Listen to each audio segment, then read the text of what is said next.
Well, hello and welcome to session 21 of the 5-Minute Bible Guides. In session 20, we talked about whether ancient documents that are not related to the Bible actually confirm its accounts. In this session, we're going to be discussing whether archaeology confirms or contradicts the biblical record. So, does archaeology confirm or disprove what the Bible says? Much of the physical evidence used to examine the claims of the Bible comes from the discipline of archaeology. Biblical archaeology discovers, classifies, and evaluates artifacts relating to the Bible. Now, since archaeology is not an exact science, archaeologists must interpret the evidence that they find in an effort to reconstruct the history of the times from which the artifacts came. So how do archaeologists interpret the evidence that they find concerning the Bible? Well, first, let's be sure that we understand what it is that archaeologists actually find as they dig in various sites. Well, it's bits of broken pottery, remnants of the foundations of stone walls, houses and other buildings, the occasional piece of jewelry, a few household items, some religious artifacts, and of course, human and animal bones. Very rarely do they find written material. Now, obviously, documents written on papyrus, which is sort of an ancient paper, and parchment, which is made from animal skins, they're extremely rare because they tend to turn to dust within just a few centuries. And that is, unless they're in very special conditions, like the cool, dry caves where the Dead Sea Scrolls were found back in 1947. Most of the written material is on stone or baked clay tablets, but even those are pretty rare. Experts estimate that only about 2% of all the significant archaeological evidence relating to the Bible has been uncovered so far. So there's a lot more to be discovered. Well, now to our question. Does archaeology confirm or disprove what the Bible says? Well, some archaeological experts say yes it does, and others say no it doesn't. In the past 150 years of archaeological investigation, several prominent archaeologists have been convinced that the evidence tends to confirm the Bible's record. Others have remained skeptical. Among those whose opinion is that the archaeological findings affirm the Bible are Clifford Wilson, William Foxwell Allbright, and Nelson Glick. Here's what they've said. Dr. Clifford Wilson, in his book, An Archaeologist Speaks Out, says, "I don't know of any finding in archaeology that's properly confirmed, which is in opposition to the Scriptures.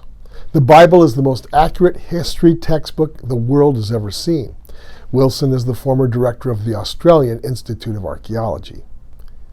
Now here's Dr. William Foxwell Allbright in his work, The Archaeology of Palestine.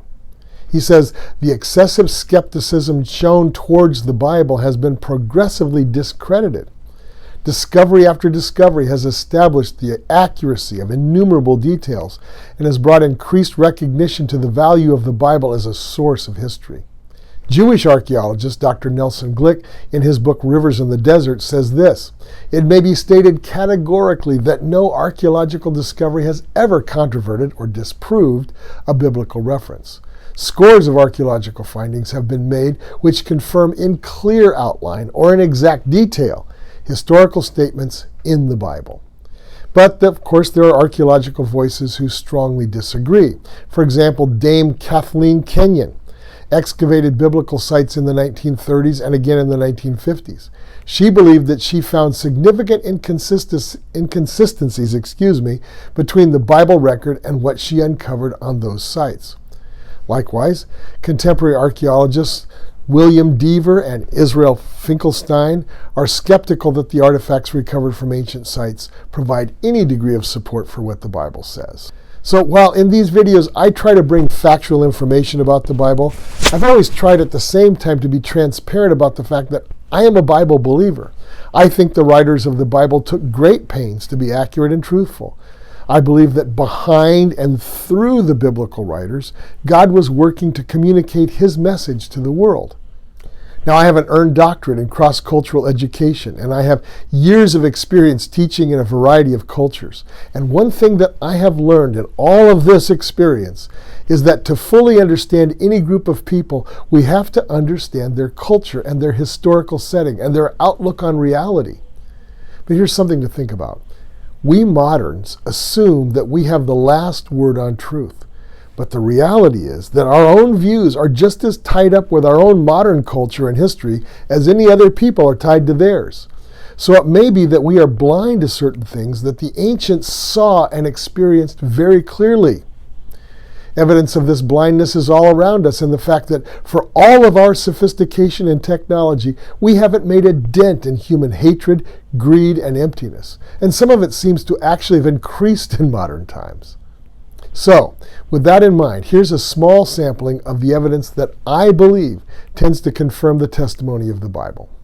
So let's start with archaeological findings of John Garstang from 1930 to 1936. They showed a massive destruction of Jericho that took place in the early 14th century BC. Garstang's findings correspond in many ways with the account in Joshua chapter 6 of Jericho's conquest. Then there's the Tel Dan Stele. It was excavated in 1993 in an archaeological dig at Tel Dan in northern Israel. The inscription records the victory of King Hazael of Aram in the 9th century BC over Israel and the house of David, exactly as recorded in 2 Kings chapters 8 through 12. Then there's the Gaiaphas Ossuary. Now, an ossuary is a bone box, often made out of limestone, in which the bones of the deceased are kept within a tomb.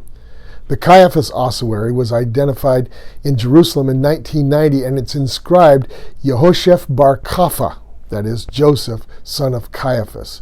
The ossuary is dated to the Second Temple period and perhaps to the middle of the 1st century AD. Now, though its authenticity has been questioned, just as almost every artifact supporting the Bible is questioned by somebody, the inscription is thought by experts to confirm that a prominent person named Caiaphas really lived during the time of Jesus, as recorded in Matthew 26. He would have been the high priest involved in Jesus' condemnation and crucifixion. The Pilate Inscription is a stone tablet that was found in 1961 in the theater at Caesarea on the Mediterranean coast. I've personally seen this inscription. The tablet records Pontius Pilate as the prefect of Judea, which verifies that title as recorded in the Gospels for that person. Now, these examples represent a much larger body of evidence uncovered by archaeology that tends to prove the accuracy of the biblical accounts. In other words, it shows that biblical records are truthful and historically accurate, lending strong support for its teachings as well. So a final word about interpretation. Interpretation is the key concept here. To interpret data, you must start with things that you think you already know for sure. And from there, you fit new data into the picture. It's kind of like a jigsaw puzzle. You start with the easiest parts, the parts that you're sure of, the edge pieces, and work inward to the harder pieces. And that's how all of us process new information in our daily lives. So a person's worldview and assumptions about the past make a huge difference about what they see when they find things like archaeological finds. It's the old example of whether you see the glass as half empty or half full. Which is why Jesus said in Matthew 6:22 through 23, the eye is the lamp of the body. If your eyes are healthy, your whole body will be full of light. But if your eyes are unhealthy, your whole body will be full of darkness.